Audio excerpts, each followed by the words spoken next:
Assalamualaikum warahmatullahi wabarakatuh.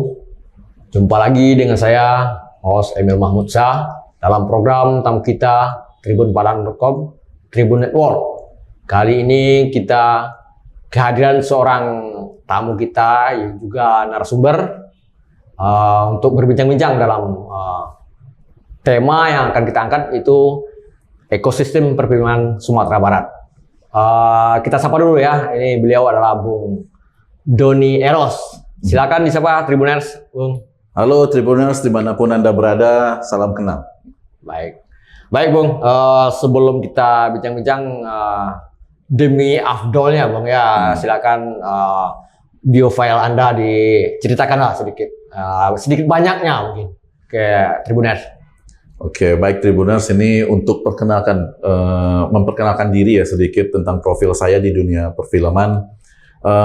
Keseharian sebenarnya saya mengajar di Fakultas Ilmu Budaya di Sastra Inggris ya, tepatnya di Prodi Sastra Inggris.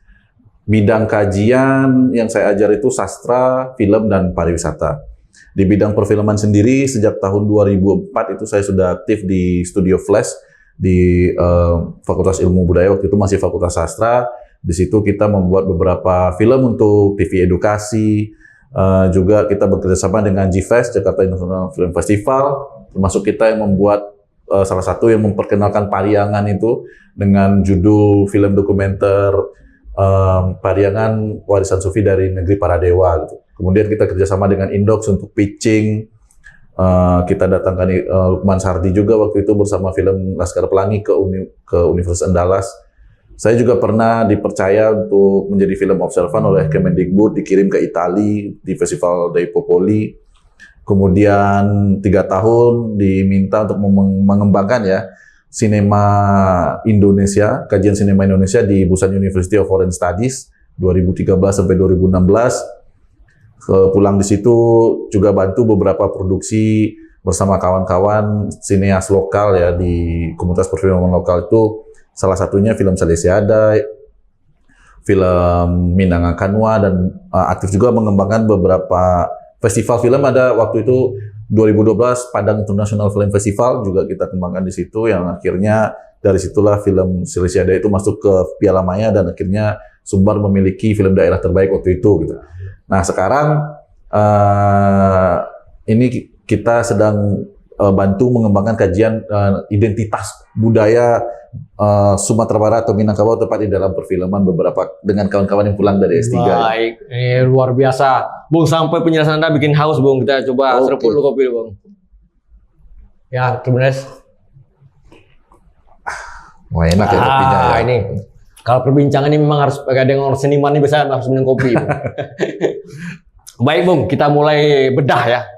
Karena sesuai dengan tema kita angkat adalah ekosistem perfilman Sumatera Barat.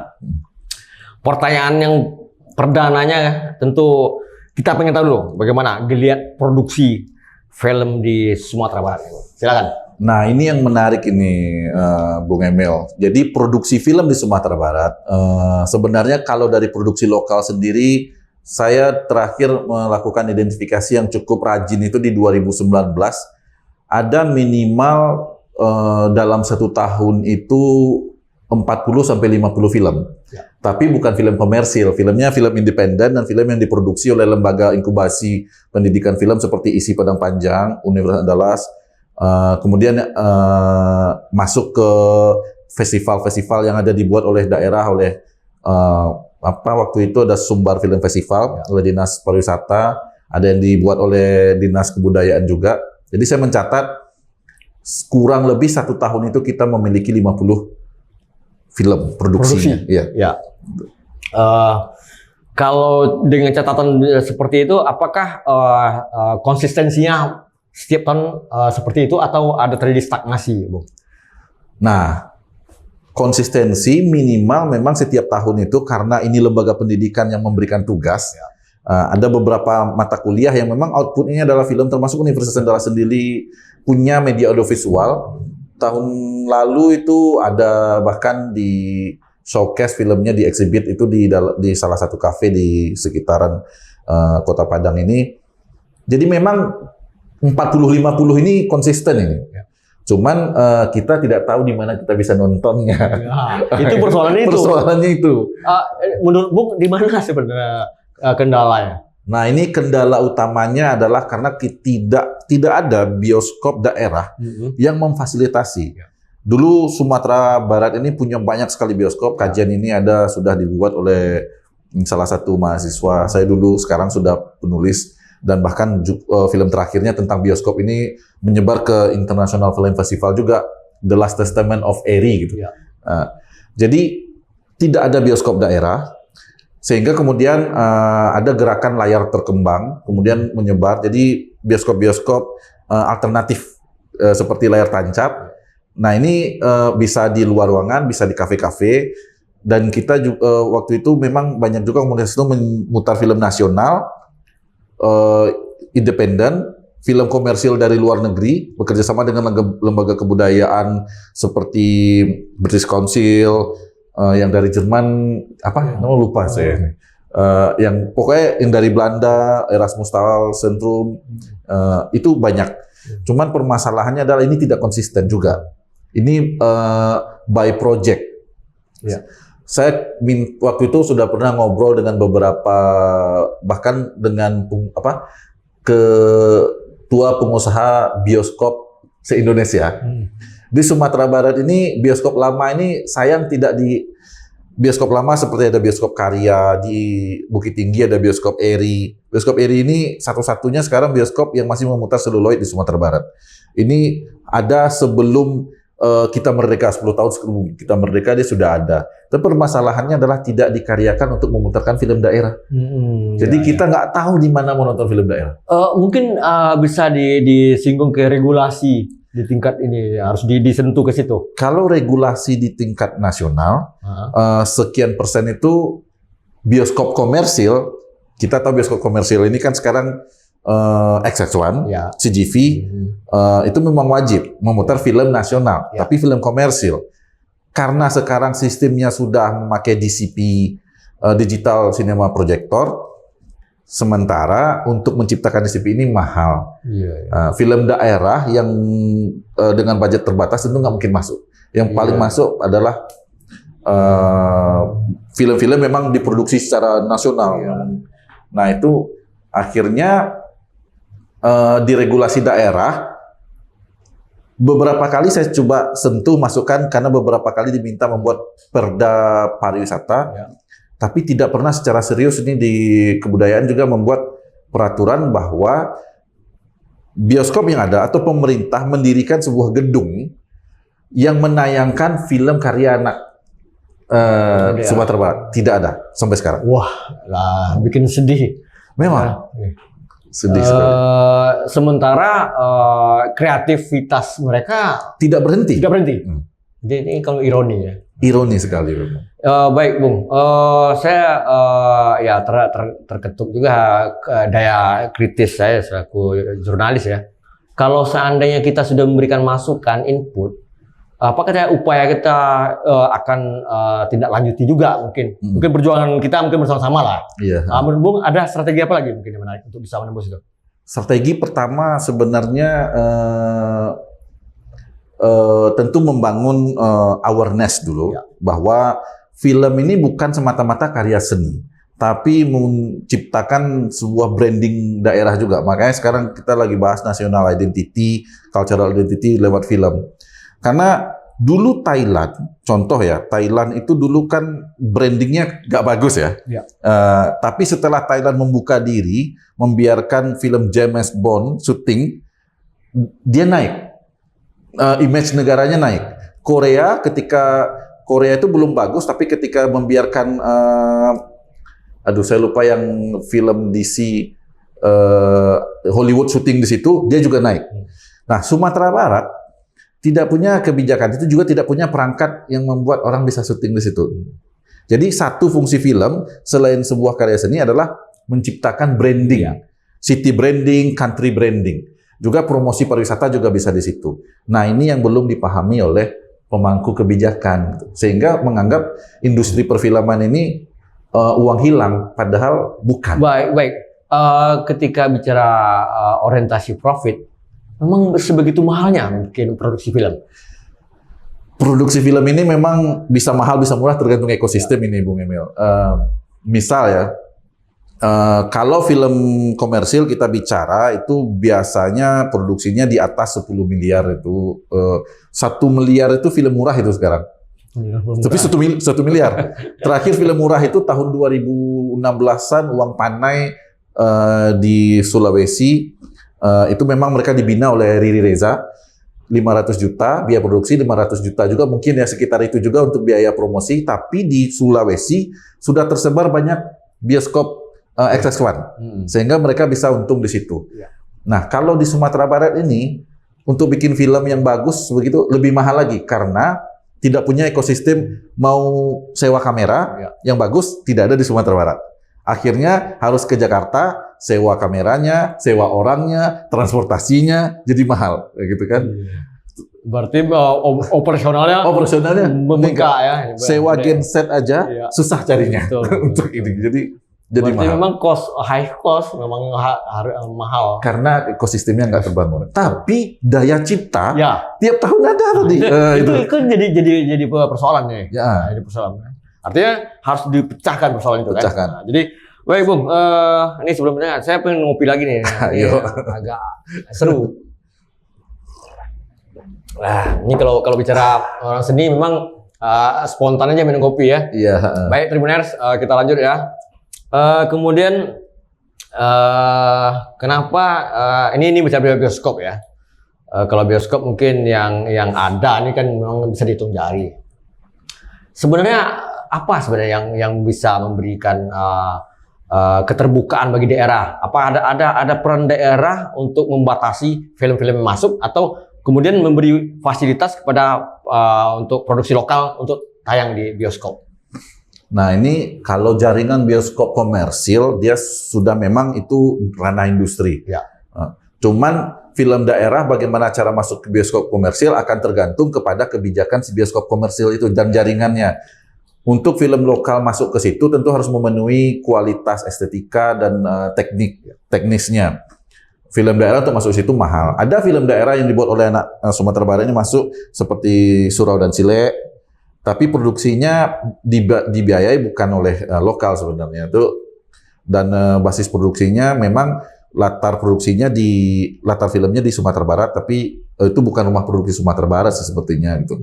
Merantau juga bukan rumah produksi Sumatera Barat gitu. Nah, sekarang permasalahannya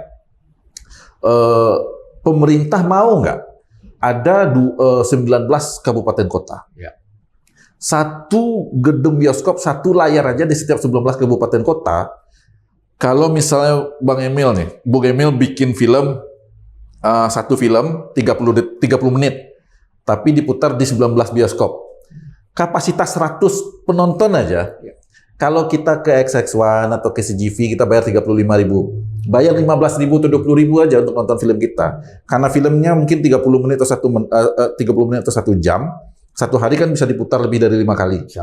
Satu penonton bayar 20. Hitung-hitungannya, kalau film komersil, satu penonton itu dapat 15.000 si filmmakernya. Dari 35.000, filmmaker dapat sekitar 15.000 berdasarkan film Indonesia.or.id. Kalau pemerintah mau jual 20.000 atau 15.000 film daerah di bioskop itu, bagi dua dengan filmmaker, nggak perlu lagi pemerintah membiayai filmmaker, karena industrinya hidup. Dan animo untuk nonton film daerah ini tinggi, Bang Emil. Sentimen orang daerah melihat bagaimana daerahnya direpresentasikan di dalam sinema itu tinggi. Nah, tapi tidak ada, sampai sekarang, banyak gedung-gedung pemerintah yang bekas-bekas itu, bahkan ada youth center sendiri, kan juga tidak ternyata menyediakan ruangan itu gitu. Padahal film, sebuah ekosistem akan menciptakan tentu filmmakernya, akan menciptakan industri acting, industri fashion, industri untuk catering aja itu industri makanan, industri kendaraannya akan industri peralatan studio editing, masuk studio editing gambar, studio editing musik. Itu menjadi masif sekali, akan pasti meningkatkan geliat ekonomi daerah dan menyerap juga para lulusan-lulusan yang betul. Dan kalau semua ekosistem itu ada, Kalau seandainya Sumatera Barat sudah mampu dengan ekosistem itu, akan pasti lebih sering produksi nasional syuting di Sumatera Barat. Karena kita punya alam yang indah. Nasional itu produksinya anggaplah 10 miliar. Setengahnya pasti dihabiskan di lokasi syuting. Artinya kalau syuting 2-3 film, PAD kan setengah dari 2-3 film itu. Masuk itu pasti di apa? Belum lagi kita tidak membiayai film tersebut. Tapi kalau film itu syuting di Sumatera Barat, dia akan menjadi promosi gratis pariwisata Sumatera Barat. Nah ini potensi yang tidak digarap. Di multiplayer efeknya luar biasa kan? Luar biasa. Tapi faktanya, ini kan percaya fakta. Film lokal tidak, ya mungkin saya sendiri belum pernah lihat film lokal selama ini ya. Saya pulang ke Sumbar, saya belum pernah lihat di bioskop.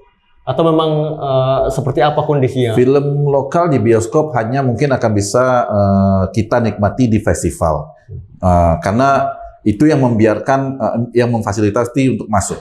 Tapi film nasional yang menjadikan Sumatera Barat sebagai latar itu ada contoh Mi versus Mami, Tenggelamnya Kapal Van der Wijk, Merantau, itu ada. Nah, itu yang kita bisa lihat di bioskop. Tapi film yang non komersil tidak. Yang terakhir tuh filmnya si Malin Mudo itu perjalanan pertama itu keluar di bioskop. Tapi filmnya belum punya daya saing yang bisa mengalahkan film yang lainnya, sehingga kan kita nggak peduli ya berapa untung yang dia dapatkan. Tapi semakin banyak penonton, berarti kan film itu semakin apa yang ada di dalam film itu semakin banyak diserap orang gitu. Itu promosinya. Baik. Nah, apalagi bicara keuntungan ya. Kalau kontribusi mungkin ya istilahnya kan. Untuk anggaran belanja daerah juga sebenarnya kan bisa terbantu sebenarnya. Sangat. Seperti apa? Konkretnya seperti apa nih kalau misalnya? Bisa diuraikan? Kalau diproduksi tadi sudah saya singgung sedikit ya. Misal ini contoh film Pendekar Tongkat Emas. Dulu itu produksinya 32 miliar.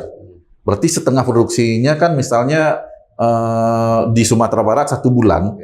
Berarti kan akan beredar uang setengah dari itu di Sumatera Barat selama 1 bulan. Belanja kru dan segala macam itu menyebar di situ semuanya. Itu kan penghasilan masyarakat, uang pajak, perjalanan, pokoknya akan meningkat di situ. Itu satu. Kalau Sumatera Barat mampu memfasilitasi banyak, dia akan meningkat juga. Itu PAD yang benar-benar masuk dari luar ke Sumatera Barat. Kalau seandainya Sumatera Barat mampu memiliki ekosistem dan mampu memiliki bioskop yang memfasilitasi pemutaran film daerah, bisa membuat festival film. Seperti Jogja itu Netpack, itu kalau dalam waktu 10 hari mereka mampu menghadirkan 10.000 orang dari luar Yogyakarta untuk festival film gitu. Kalau Sumatera Barat memang fokus 10.000 orang beredar dalam waktu 10 hari, di situ hotel terpakai, seluruh kuliner, perjalanan wisata 10.000 orang. Baik Bang. Ini by the way bicara udah promosi ke pariwisata, Bung juga kan punya basic di pariwisata. Bisa Bung ulas juga ada korelasinya sedikit nih dengan pariwisata, tentu ada kaitannya film ya. Oke. Ini kalau soal film dan hubungannya soal pariwisata, coba kita bahas yang lagi tren ini di internasional ini Bung Emil. Ya, Tribuner semua kan tahu pasti ya demam Korea ya. Korean Fever itu ya. 2004 Korean Fever versi pertama itu muncul dari meledaknya film The Jungle sama Winter Sonata. Itu mempromosikan makanan tradisional Korea sama lokasi syuting yang di Pulau Nami itu. Itu menciptakan film tersebut memang bagus dan itu bukan film ya, drama ya.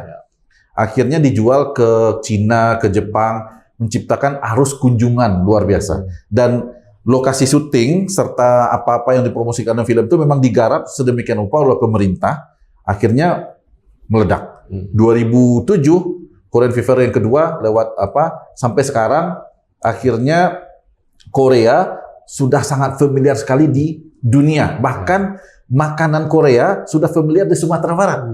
Makanan Sumatera Barat mungkin orang Korea nggak tahu.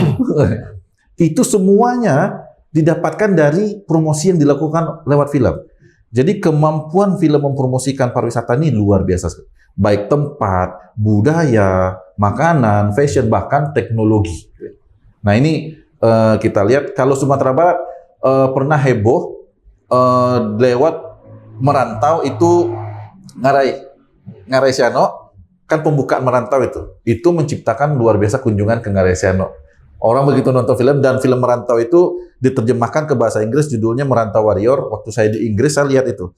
Jadi orang bertanya-tanya, ini lokasi syuting di mana? Dan orang kan berkunjung ke situ ternyata. Nah, daya magnetnya luar biasa. Luar biasa. Baik Bung, ini sudah di penghujung ya obrolan kita. Nanti ada pertanyaan kunci nanti yang sebelum kita ini. Terakhir nih, 3 kali lah kita seruput kopinya. Maaf Tribuners ya, ini kebetulan kami menikmati kopi. Kita lanjut ya, Bung. Pertanyaan kunci atau the last ya, terakhir adalah Swat ya.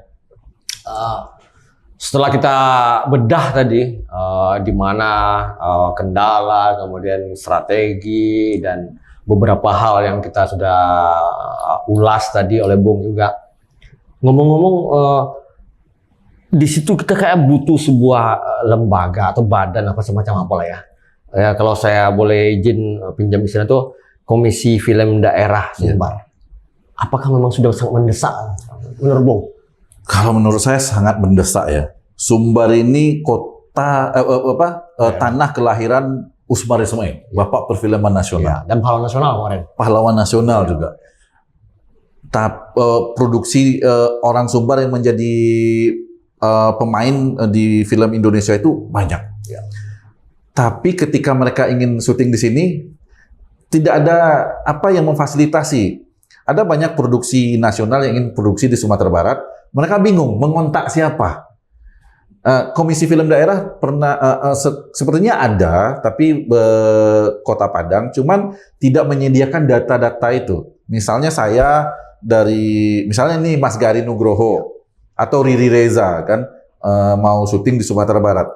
Dia butuh talent lokal, dia butuh driver, butuh rider dan segala macam. Kontak siapa?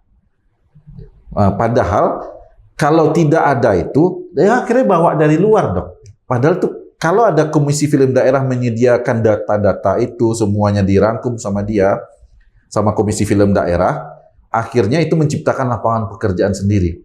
Dan pasti kalau sudah ada itu, saya yakin akan banyak perusahaan film nasional, PH ya, production house yang ingin syuting di Sumatera Barat. Karena jelas mau mengontak siapa. Kalau sekarang seperti riba belantara, Bung. Saya punya produksi, mau ke Sumatera Barat, kalau sama ini nanti kemahalan, kalau sama ini mungkin murah tapi nggak kualitas gitu. Contoh Gordon Ramsay mau syuting National Geographic, maksudnya itu kan nggak terlibat pemerintah, itu memang gerilya aja. Betul. Karena mereka jaringan-jaringan penulis dan wartawan aja kan. Padahal sayang, itu momentum yang luar biasa kalau Komisi Film Daerah ada, itu pasti menjadi sebuah inkubasi pendapatan daerah yang luar biasa dari ekonomi kreatif. Sebentar, di provinsi lain sudah ada? Ada.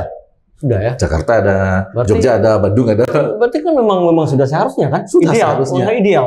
Iya, sudah seharusnya. Bahkan dari Dirjen Film sendiri itu sudah ditanyakan Komisi Film Daerah mana, habis itu Badan Sensor Film Daerah mana. Karena kalau kita mau putar film nasional, internasional, itu harus ada Badan Sensor Film Daerah untuk menyesuaikan dengan nilai-nilai yang ada di daerah. Mereka sudah meminta, tapi belum ada sambutan dari daerah ini. Ya, betul. Mudah-mudahan dengan perbincangan kita ini terketuk lah hati yang orang yang punya kewenangan, punya otoritas di situ ya Bung ya. Iya, tugas kita memang sampai segini, mudah-mudahan mereka tanggap dan respect lah ya, mungkin lebih pasnya. Baik Bung, mungkin tidak akan saya resume lagi karena memang pointer-pointer yang kita tadi sudah PowerPoint yang kuat ya kita disampaikan ke Tribuners, dan tahapan-tahapan yang Bung juga uraikan sebenarnya sangat sistematika, sangat runut dan sangat akademik karena memang Bung seorang pengajar ya di Universitas Andalas. Sebelum kita akhiri perbincangan program tamu kita tribunbarang.com, Tribun Network, para Tribuners sekalian silakan klik akun media sosial kami di YouTube Tribun Padang Official, TikTok, dan Instagram serta Facebook Tribun Padang. Dan sebelum saya akhiri, mudah-mudahan perbincangan ini bermanfaat dan menjadi hal-hal yang berharga bisa dipetik untuk dicermati dan ditindaklanjuti oleh pihak terkait. Saya akhiri, wabillahi taufiq wal hidayah. Assalamualaikum warahmatullahi wabarakatuh.